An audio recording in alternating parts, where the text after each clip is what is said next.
वफादार नेवला। एक बार एक किसान को अपने घर के रास्ते में एक नेवला मिला।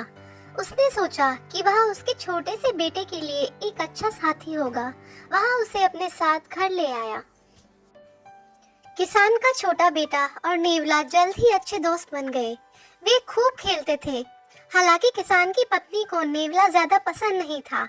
एक दिन किसान की पत्नी को बाजार जाना था। उसने अपने पति से बच्चे की देखभाल करने को कहा। किसान ने कहा कि वह चिंता न करे, वह अपने बच्चे की देखभाल करेगा। फिर उसकी पत्नी बाजार चली गई।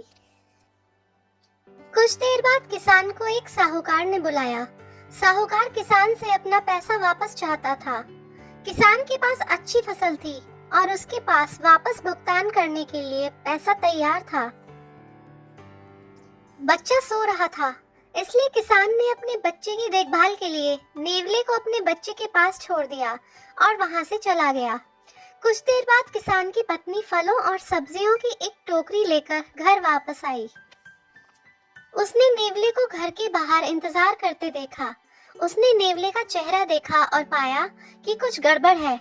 उसने नेवले का चेहरा और पंजे देखे, वे खून से भरे हुए थे। उसने सोचा कि नेवले ने जरूर उसके बेटे को मार डाला। वह उस पर चिल्लाई, अरे दुष्ट जानवर, तूने मेरे बेटे को मार डाला। वह रोई और नेवले के सिर पर टोकरी दे मारी। वह दौड़कर अपने बेटे को देखने गई। अपने बेटे को जिंदा देख उसने चैन की सांस ली। लेकिन उसने देखा कि फर्श पर एक मरा हुआ सांप पड़ा है। उसके टुकड़े टुकड़े हो गए हैं। वह समझ गई कि नेवले ने सांप को मार डाला और उसके बेटे की रक्षा की। उसे अपनी गलती का एहसास हुआ। उसने सोचा कि हे भगवान, ये उसने क्या कर दिया। वह दौड़कर वापस नेवले के पास गई। आंखों में आंसू लिए उसने नेवले के ऊपर से भारी भरकम टोकरी हटाई। वफादार नेवला मर चुका था।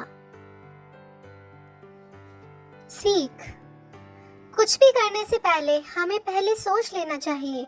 जल्दबाजी में किए गए कार्य से हमें बाद में पछताना पड़ सकता है।